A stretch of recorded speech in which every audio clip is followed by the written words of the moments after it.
ओम नमः शिवाय।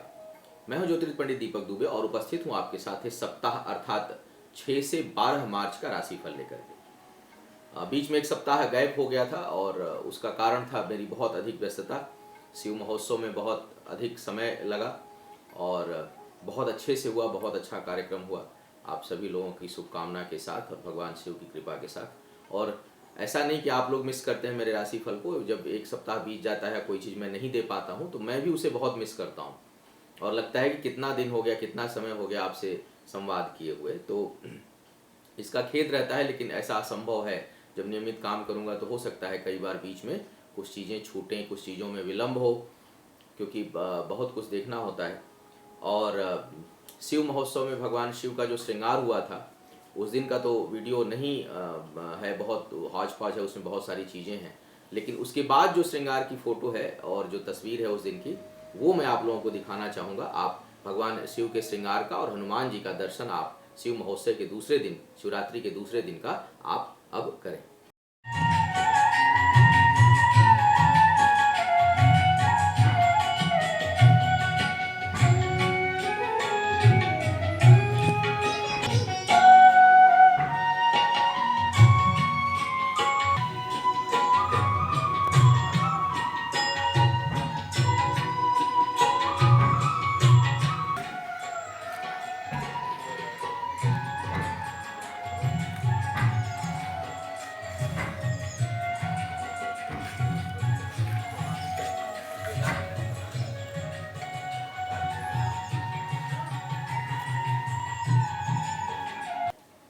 उम्मीद है आपने बहुत अच्छे से दर्शन किया होगा और भगवान शिव की कृपा आप सभी को प्राप्त हो, ऐसी मेरी शुभकामना है। अब आगे बात को बढ़ाते हैं। और जैसा कि पहले से आप सभी को ज्ञात है कि जो वैदिक आश्रम बना रहा हूँ उसके प्रथम चरण अर्थात मूर्ति स्थापना का काम प्रारंभ हो चुका है जनवरी से, और जिसमें शनि के लिए सबसे पहले सहयोग आ गया था और उनके स्थान का निर्माण भी हो चुका है। और उनके शनि देव की स्थापना का जो दिन है, मूर्ति स्थापना का दिन अब सुनिश्चित हो गया है। वह 25 मई को शनि जयंती के दिन हमने करने का जो है वह विचार किया है। बाकी तो शिव जाने कि शनि की स्थापना उस दिन हो जाए। तो जो लोग शनि की मूर्ति या कंस्ट्रक्शन में सहयोग नहीं कर पाए थे उनके लिए एक बहुत अच्छा अवसर है। वो चाहें तो शनि स्थापना के कार्यक्रम के लिए सहयोग भेज सकते हैं। उस दिन शनि की पूजा होगी, तैलाभिषेक होगा। तो अगर शनि 7.5 या शनि का प्रभाव है और शनि की पूजा में आप अपने नाम से भी उस दिन संकल्प कराना चाहते हैं तो उसके लिए भी आप शनि पूजा का संकल्प भेज सकते हैं हमारे लिए। डोनेशन के सेक्शन में जाकर के आप भेज सकते हैं। और माँ भगवती की स्थापना का भी विचार था इस नवरात्र में, लेकिन अभी उसके लिए उतना धन नहीं इकट्ठा हो पाया है, तो मुझे नहीं लगता कि इस नवरात्रों में मैं माँ भगवती की स्थापना करा पाऊंगा। तो उसको मैंने निर्णय लिया है कि अब शारदीय नवरात्र में करने की इच्छा है। तब तक संभवतः आप लोगों के सहयोग से उनके स्थान का निर्माण हो जाए जहाँ उनको बैठाना है। उसके लिए सहयोग अपेक्षित है और आप लोग सहयोग करते रहिए। बूंद बूंद से सागर भरता है, तो थोड़ा इधर सहयोग की जो है वह संख्या कम है और उसमें मात्रा भी थोड़ी कम है। तो उम्मीद है कि धीरे धीरे 2-4-6 महीने में हो जाएगा। जब हो जाएगा तो जब उनकी इच्छा होगी आने की तब उनकी स्थापना करा दी जाएगी। तो अगले शारदीय नवरात्र तक के लिए अभी वो लग रहा है कि संभव नहीं हो पाएगा, तो उसको स्थगित कर रहा हूँ। लेकिन शनि देव की स्थापना 25 मई को निर्धारित किया है हमने। इस बीच भी कुछ सहयोग आया है जिसमें पूरा नाम नहीं लूँगा, मिसेस पाठक हैं, इन्होंने सहयोग किया है और सहयोग की खुशी है, लेकिन जिस उद्देश्य से किया है वो बहुत दुखद है। और क्योंकि अपने बहुत युवा बच्चे, 18 साल के बच्चे के नाम पर इन्होंने भेजा है जो अब इसमें नहीं है इस संसार में, तो उसके लिए बहुत दुख है। भगवान शिव से प्रार्थना है कि वह अपनी इस यात्रा से मुक्त हो, अपने सुख दुख की यात्रा से मुक्त हो और आपको इस कष्ट को सहने की शक्ति भगवान दे। इसके साथ साथ राजन तिवारी जी ने भेजा है सहयोग। इन्होंने बहुत एक मैसेज बहुत अच्छा लिखा है। कई बार देखता हूँ बहुत से लोग लिखते हैं कि आप केवल राशिफल पे फोकस किया करिए, लेकिन मेरा राशिफल केवल उद्देश्य नहीं होता है। मेरे राशिफल के लिए ज्योतिष मैंने प्रारंभ नहीं किया है। मेरा उद्देश्य है ज्योतिष को यथास्थिति स्थापित करना, उसमें जो भ्रम है उसे समाप्त करना, उसकी जो वास्तविक स्थिति है उसको स्थापित करना। इसलिए मैंने अपनी लाइन को छोड़ा है और छोड़ करके मैं इस विधा में आया हूँ। तो मेरा उद्देश्य है नहीं केवल राशि फल बताना, और जब राजन तिवारी जैसे लोग मुझे संदेश लिखते हैं कि राशिफल के अलावा जो और बातें आप करते हैं, उससे बहुत प्रेरणा मिलती है, उससे मार्गदर्शन मिलता है और उसके अनुसार हम जीवन जीने का प्रयास करते हैं। तो आप जैसे लोगों के संदेश से बल मिलता है और मुझे लगता है कि मैं सही दिशा में हूँ और मुझे अपने कार्य में निरंतर आगे बढ़ते रहना है और मैं यही करते रहूँगा। इसके साथ साथ शर्मिला सिंह जी ने भी सहयोग भेजा है। और दो सूचना भी दे दूं कि जो लोग पितृदोष संबंधी पूजा कराना चाहते हैं उनके लिए बड़ा सही समय आ गया है, क्योंकि होली के बाद 15 दिनों तक का जो समय है, 14 दिनों का, वो पितृ शांति के लिए बहुत अच्छा है। तो जो लोग नारायण बलि और त्रिपिंड श्राद्ध कराना चाहते हैं उसकी बुकिंग यथाशीघ्र करा लें, क्योंकि उसके लिए 26, 27, 28 का समय बहुत अच्छा है। और इससे साल परिवर्तित हो जाता है, तो जो शुभ कर्म यदि आप कुछ करना चाहते हैं तो उसमें कोई विघ्न नहीं आएगा और नया संवत्सर जब शुरू हो जाता है हमारा, उसके साथ आप अपने काम को प्रारंभ कर सकते हैं। नवरात्रों में जो लोग पूजा कराना चाहते हैं वन दुर्गा का, पितृ भयानक प्रेत बाधा या कोई ऊपरी समस्या हो उसके लिए वन दुर्गा अनुष्ठान, या संतान के लिए स्कंद माता अनुष्ठान, या वैवाहिक समस्या के लिए माँ कात्यायनी अनुष्ठान, या कोई भी अनुष्ठान, बड़ा अनुष्ठान जो लोग कराना चाहते हैं उसकी बुकिंग 20 तारीख तक करा लें, क्योंकि नवरात्रों में बहुत हेक्टिक शेड्यूल होता है और बहुत काम लेने की संभावना नहीं रहती है। तो उसकी बुकिंग भी चल रही है, उसकी बुकिंग आप 20 मार्च से पहले करा सकते हैं। अब बात करते हैं राशिफल की। इस सप्ताह कैसा रहेगा आपका समय। इस सप्ताह एक ट्रांजिट हो रहा है और वह हो रहा है बुध का। बुध अपना राशि परिवर्तन 11 तारीख को करेगा और यह मीन राशि में प्रवेश करेगा। मीन राशि बुध की नीच राशि है। शुक्र वहां पहले से उपस्थित है, उच्च का शुक्र है और उपस्थित है, तो वहां बुध और शुक्र की युति होगी। बुध और शुक्र की युति बहुत अच्छी मानी जाती है, क्योंकि दोनों बहुत शुभ ग्रह हैं और सौम्य ग्रह हैं, उग्रता नहीं देते, तो बहुत अच्छा इस युति को माना जाता है और इसका प्रभाव अधिकांश लोगों पर बहुत अच्छा पड़ेगा। लेकिन केवल बुध को देखते हुए नहीं, पूरे ग्रहों को देखते हुए कैसा रहेगा आपका सप्ताह, उसके ऊपर अब करते हैं बात। सबसे पहले नए दर्शकों को बता दूं कि जो मेरा राशिफल होता है वह लग्न पर आधारित होता है, तो लग्न को अपना आधार माना करें। दूसरी बात, अंतिम नाम। किसी दर्शक का एक बार आया था कि आपने लिखा है कि जाप परिवर्तित होगा, मेरी तो नौकरी नहीं, तो मेरा परिवर्तन कैसे होगा। मैं हमेशा बोलता हूँ कि राशिफल अंतिम नहीं होता और जो चीज़ आप पर लागू होती है उसको लेके, जैसे मैं वैवाहिक बोलता हूँ तो कोई कुंवारा उस पर लागू नहीं होगा, मैं बोलता हूँ प्रेम संबंध होगा तो कोई 70 साल का है तो उस पर लागू नहीं होगा। तो ऐसे बहुत सी चीज़ें हैं जो सब पर लागू नहीं होती, एक सामान्य प्रक्रिया होती है राशिफल देने की। तो इसको अंतिम ना माना करें, बल्कि कोई विशेष परिस्थिति हो तो आप अपनी कुंडली का परामर्श लें और वह हमारी वेबसाइट astrotips.in के माध्यम से आप ले सकते हैं। अब बात करते हैं सबसे पहले मेष वालों के लिए। मेष वालों के लिए देखूं तो इस सप्ताह खर्च बहुत अधिक होने वाला है, खर्च की अधिकता रहेगी, मन कुछ मलिन रहेगा, कुछ दुविधा रहेगी, कहीं कुछ खिन्नता रहेगी, बहुत प्रसन्नता का भाव नहीं रहेगा, बहुत खुश नहीं रहेंगे आप, किसी न किसी कारण कुछ उदासी मन में रहेगी। निर्णय क्षमता बहुत कमजोर रहेगी, इस समय बहुत अच्छे डिसीजन ले नहीं पाएंगे, तो बेहतर होगा कोई बड़ा डिसीजन हो, कोई बड़ा निर्णय हो तो अभी इस सप्ताह ना लें। संतान के लिए समय थोड़ा कष्टकारी है, कुछ परेशानी उसके लिए उत्पन्न हो सकती है और शिक्षा में असफलता का योग है।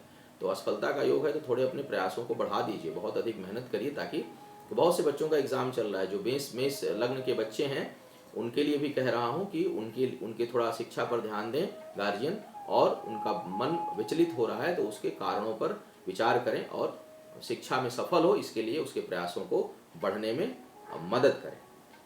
वृषभ वालों की यदि मैं बात करूं तो इस समय आपकी आय में बहुत वृद्धि होगी, इनकम आपकी बहुत बढ़ सकती है, मित्रों का खूब सहयोग मिलेगा, जो आपके करीबी लोग हैं वो बहुत सहयोगी होंगे। लेकिन पारिवारिक जीवन में, व्यक्तिगत घरेलू जीवन में कुछ कष्ट की अनुभूति आपको हो सकती है। चुनाव चल रहा है हमारे उत्तर प्रदेश में, तो इस कारण मैंने बहुत जगह, और 11 मार्च को रिजल्ट भी आने वाला है चुनाव का, भारत के 5 राज्यों का, तो मैंने कुछ अधिकांश जगहों पर उसको भी लेने का प्रयास किया है। तो जो वृषभ लग्न के जातक हैं और राजनीति क्षेत्र में हैं, उनके लिए सफलता संभवतः इस सप्ताह नहीं मिलने वाली है, तो उनके लिए ठीक समय नहीं है। अप्रवास अर्थात अपने स्थान से दूर जाना, कहीं दूसरी जगह प्रवास करना, दूसरी जगह रहना जहां आप नियमित नहीं रहते हैं, यानी कहीं दूर जाने की स्थिति आपके लिए बन सकती है, स्थान परिवर्तन का योग आपके लिए बन रहा है। मिथुन वालों की यदि मैं बात करूं तो इस समय आपके लिए भी आय में अच्छी वृद्धि है, इनकम बहुत जंप कर सकती है। करीबी जो लोग हैं उनसे विरोध या धोखा मिल सकता है, वहां आपको सतर्क रहना है। लेकिन सामाजिक जीवन में सफलता मिलेगी। जो मिथुन लग्न के लोग हैं और राजनीति में इस बार चुनाव लड़ रहे हैं, उनके विजय होने की काफी संभावना है। अब कोई बहुत ही खराब ग्रह की दशा ना चल रही हो तो उनके लिए विजय श्री मिलना लगभग निश्चित है। बौद्धिक क्षमता इस समय बहुत अच्छी रहेगी और परिणाम देने वाली होगी, यानी जो आप डिसीजन लेंगे वो रिजल्ट में कन्वर्ट हो जाएगा और उसमें आपको रिजल्ट मिलेगा और सम्मान में भी वृद्धि होगी। तो कुल मिलाकर आपके लिए सप्ताह बहुत अच्छा है। कर्क वालों की यदि मैं बात करूं तो सिर्फ यदि मंगल की दशा चल रही होगी तो आपको सफलता अवश्य मिलेगी यदि आप राजनीतिक क्षेत्र में हैं और चुनाव लड़ रहे हैं। ये उन लोगों के लिए है जो विधानसभा का चुनाव लड़ रहे हैं लोग, तो आपके घर परिवार में कोई हो और यदि आप उन्हें जानते हो तो कर्क लग्न के हों और मकर मंगल की दशा चल रही हो तो सफलता लगभग निश्चित मिल जाएगी। क्रोध में कुछ अधिकता रहेगी। अपने स्वास्थ्य के प्रति आपको ध्यान रखना है। इस समय खर्च भी बहुत अधिक होगा और उसकी अपेक्षा आय कम रहेगी। विपरीत लिंग के जातकों से अर्थात अपोजिट सेक्स के, मेल है तो फीमेल, फीमेल है तो मेल के सहयोग से आपका भाग्योदय होगा, भाग्य में वृद्धि होगी और पारिवारिक सुख में भी वृद्धि, पारिवारिक सुख बढ़ने के आसार इस सप्ताह आपके लिए बहुत अच्छे हैं। सिंह वालों की यदि बात करूं तो इस समय सामाजिक रूप से कुछ असफलता मिलेगी, सामाजिक कार्यों में असफलता मिलेगी और अपमान का भय बन रहा है। बहुत अधिक खर्चे का योग है। स्वास्थ्य को लेकर भी आपको बहुत सतर्क रहना है। बहुत सी विपरीत स्थितियों के बावजूद भाग्य का कुछ साथ है, इसलिए केवल कर्म के बल पर नहीं बल्कि भाग्य का जहां साथ होगा या कुछ पूर्व किए हुए कर्मों का इस समय परिणाम आपको मिल सकता है। तो भाग्य कुछ सहयोगी इस समय आपको रहेगी और भाग्य के कारण कुछ रुके हुए काम आपके बन सकते हैं, लेकिन फिर भी समय बहुत अनुकूल नहीं है, इसलिए धैर्य के साथ आपको आगे बढ़ना होगा। राजनीतिक क्षेत्र के जो लोग हैं उनके लिए सफलता काफी कठिन है, बहुत आसार नहीं के बराबर है। अब कन्या वालों की यदि मैं बात करूं तो भाई अब पुनः ये सब पे लागू नहीं होगा, लेकिन जिनके लिए स्वास्थ्य की समस्या चल रही है, कुछ ऐसी स्थिति बनी हुई है, उनके लिए इस सप्ताह में ऑपरेशन हो सकता है, सर्जरी हो सकती है। प्रेम संबंध बहुत अच्छा होगा, प्रेम संबंध में नजदीकी बनेगी। विवाह के लिए प्रस्ताव आ सकता है जो लोग विवाह के योग्य हैं, लेकिन उसमें भी कुछ बाधा आएगी, कुछ अड़चन आएगी। जून तक अभी बात बनती हुई नजर नहीं आ रही। आय के मामले में यह सप्ताह आपको कुछ मिला जुला परिणाम देगा। बहुत अच्छा परिणाम की उम्मीद आप ना करें। स्थायी कुछ स्थिरता लिए हुए यह सप्ताह है, उसमें आपकी जो चीजें हैं, जो काम है, जो कार्य है, व्यापार है, उसमें एक समभाव रहेगा, उसमें बहुत उतार या चढ़ाव की संभावना नहीं है। कुल मिलाकर यदि मैं देखूं तो स्वास्थ्य को छोड़ दूं तो यह सप्ताह काफी बेहतर परिणाम देगा, विशेष करके संबंधों के मामले में। तुला वालों की यदि मैं बात करूं तो इस समय आपको यदि कर्ज के लिए जो लोग प्रयास कर रहे हैं, कहीं से लोन लेना चाह रहे हैं किसी काम के उद्देश्य से, तो वह आसानी से मिल जाएगा, मिलने की संभावना बहुत अच्छी हो रही है। या कुछ लोगों के ऊपर यदि कर्ज चल रहा है तो वो इस समय उसे चुका पाने की स्थिति में होंगे। परिश्रम, जो मेहनत आप करेंगे, जो एफर्ट्स आप करेंगे किसी नए काम के लिए, उसमें अभी जल्दी रिजल्ट आपको नहीं मिलेगा, इसलिए आपको पेशेंस रखना होगा, धैर्य रखना होगा और अपने प्रयासों को और बढ़ाना होगा, तभी उसका रिजल्ट मिलेगा। कोई प्रेम संबंध टूट सकता है, पहले से चला आ रहा कोई प्रेम संबंध टूट सकता है। स्थायी संपत्ति के लिए और नए कार्य करने के लिए यह समय ठीक नहीं है। तो कोई आप असेट परचेज करना चाह रहे हैं, जैसे जमीन खरीदना चाह रहे हैं, गाड़ी खरीदना चाह रहे हैं, तो उसके लिए समय बहुत अच्छा नहीं है, थोड़ा आप ठहर जाएं। कोई नए कार्य, नए व्यापार को भी प्रारंभ अभी आप ना करें। राजनीतिक क्षेत्र में भी लोगों को सफलता मिलते मिलते रह जाएगी, बहुत नजदीक जाकर आप चूक सकते हैं, ऐसी स्थिति आपके लिए ग्रह बना रहे हैं। वृश्चिक वालों की यदि मैं बात करूं तो शिक्षा प्रतियोगिता और नई नौकरी के मामले में यह सप्ताह सफलता देने वाला है। यानी आप यदि किसी कॉम्पिटिटिव एग्जाम में भाग ले रहे हैं, किसी एग्जाम, जो बच्चे एग्जाम दिए हुए हैं वृश्चिक के, और जो लोग नौकरी के लिए कहीं इंटरव्यू दे रहे हैं, उनको सक्सेस मिलने की संभावना इस सप्ताह है। बौद्धिक क्षमता, डिसीजन पावर बहुत अच्छा रहेगा इस सप्ताह और आप अपना काम अपने बुद्धि के बल पर करने और कराने दोनों में समर्थ होंगे। पारिवारिक सुख में कुछ अभी कमी रहेगी, पारिवारिक जीवन बहुत अच्छा नहीं रहेगा, उसमें कुछ तनाव अभी दिखाई दे रहा है। हाँ, कुछ लोगों के नए प्रेम संबंध उत्पन्न हो सकते हैं, नए लोगों से रिलेशन आपका बन सकता है और यदि कोई प्रेम संबंध पहले से चला आ रहा है तो उसमें और नज़दीकी बढ़ेगी और उसमें एक दूसरे के करीब आएंगे और एक दूसरे के ऊपर और भरोसा आपका बढ़ेगा। धनु वालों की बात करूं तो बहुत अच्छा समय है, विशेष करके बौद्धिक क्षमता के मामले में यह समय बहुत अच्छा बन रहा है। मान सम्मान की स्थिति बनेगी, कहीं आप सम्मानित किए जाएंगे या आपकी ख्याति बढ़ेगी इस समय। करीबी लोगों से मनमुटाव संभव है और धर्म और सामाजिक जीवन जो लोग जी रहे हैं उनके लिए यह समय बहुत उत्थान देने वाला है। तो जो निस्वार्थ भाव से धर्म के पथ पर हैं, आध्यात्म के पथ पर हैं, सामाजिक कार्यों के पथ पर हैं, सेवा के पथ पर हैं, उनके लिए सप्ताह बहुत अच्छा है। सप्ताह के अंतिम भाग में कुछ कष्ट या कुछ मानसिक कष्ट या कुछ शारीरिक कष्ट आपको मिल सकता है। राजनैतिक जीवन जीने वालों के लिए यह समय बहुत अच्छा नहीं है, बहुत उपयोगी नहीं है। संभव है कि आपको अपने अनुरूप परिणाम ना मिले। मकर वालों की यदि मैं बात करूं तो आय में बहुत अच्छी वृद्धि का योग है। बहुत अच्छी वृद्धि का योग इस समय आय के लिए बना हुआ है। सुदूर की यात्रा संभावित है, कहीं दूर जा सकते हैं। करीबी लोगों का खूब सहयोग आपको मिलेगा। यदि स्थायी संपत्ति खरीदना चाहते हैं तो आप खरीदिए, उसके लिए आपका यह समय बहुत उपयुक्त है। वैवाहिक जीवन में कुछ तनाव मिल सकता है आपके लिए, या जीवन साथी के स्वास्थ्य की समस्या मिल सकती है। और इसके साथ साथ यदि देखूं तो राजनीतिक क्षेत्र में यदि आप हैं तो आपको इस समय सफलता मिलने का प्रबल आसार है। बहुत अधिक संभावना है कि आप यदि चुनाव लड़ रहे हैं तो उसमें आप सफल हों। कुंभ वालों की यदि मैं बात करूं तो इस समय आपकी जो वाक पटुता है, जो वाणी है, बोलने की जो क्षमता है, वो अद्भुत है, बहुत अच्छा बोलेंगे आप। कला और संगीत के प्रति अगर रुझान नहीं भी है तो भी इस समय रुझान होगा। कहीं जाने का अवसर मिलेगा, कहीं इंटरटेनमेंट करने का अवसर मिलेगा, कहीं आनंद या उत्सव में भाग लेने का अवसर मिलेगा। और विपरीत लिंग के जातकों के साथ मित्रता सहयोग आपके लिए लाभदायक होगी। यानी यदि अपोजिट सेक्स के किसी व्यक्ति के साथ, मेल हैं तो फीमेल या फीमेल हैं तो मेल के साथ यदि आप कोई मित्रता करते हैं या उससे सलाह लेते हैं तो इस समय वह सहयोगी रहेगी और आपके लिए लाभ देने वाली होगी। वैवाहिक जीवन और साझेदारी के कामों के लिए समय ठीक नहीं है। कहीं वहाँ आपको संभल कर चलने की आवश्यकता है, कहीं वहाँ सोच समझकर व्यवहार करने की आवश्यकता है, क्योंकि वहाँ कुछ तनाव उत्पन्न हो रहा है। हो सकता है कि अंतिम चरण में हो, बहुत जगह टूटने की भी संभावना बन रही है, इसलिए संभल कर आप चलें। आर्थिक मामलों में सफलता का योग बेहतर है। इस समय आध्यात्मिक ऊर्जा बढ़ेगी, स्पिरिचुअलिटी बढ़ेगी। धर्म और अध्यात्म में अंतर है। धर्म जो है वह कहीं बांधता है और अध्यात्म जो है वह मुक्त करता है। समझना हो, कभी इस पर बात करूंगा समय मिलेगा तो। लेकिन गृहस्थ जीवन में धार्मिक होना आवश्यक है, क्योंकि आध्यात्मिक होना थोड़ा कठिन बना देता है। आध्यात्म में जब व्यक्ति आ जाएगा तो व्यवहारिकता बहुत नहीं रह जाती, क्योंकि वह अच्छे बुरे प्रभावों से मुक्त होने लगता है, तो परवाह नहीं करेगा आध्यात्मिक व्यक्ति, तो वहाँ थोड़ी कठिनाई होती है। इसलिए वहाँ धर्म का पालन आवश्यक है।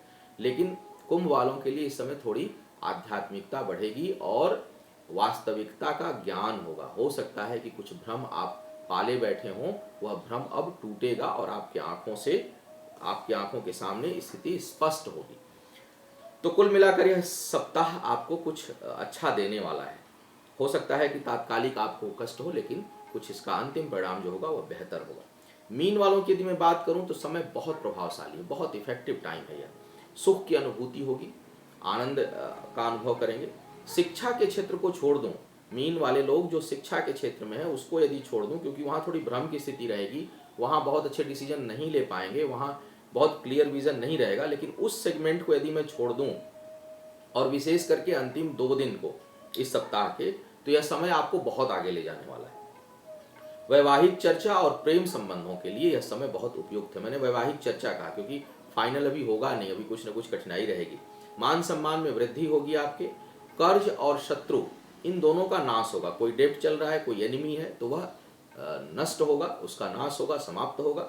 लेकिन स्वास्थ्य को लेकर के आपको सतर्क रहना है, विशेष करके सप्ताह के अंतिम 2 दिनों में कहीं चोट चपेट लगने की भी संभावना आपके लिए बन रही है।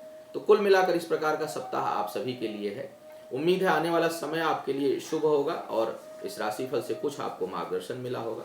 आपका आने वाला समय शुभ हो, आयु आरोग्य और ऐश्वर्य की वृद्धि हो। इन्हीं शुभकामनाओं के साथ आपसे विदा लेना चाहूँगा। पुनः मुलाकात होगी किसी नए विषय पर, तब तक के लिए मुझे आज्ञा दें। ओम नमः शिवाय।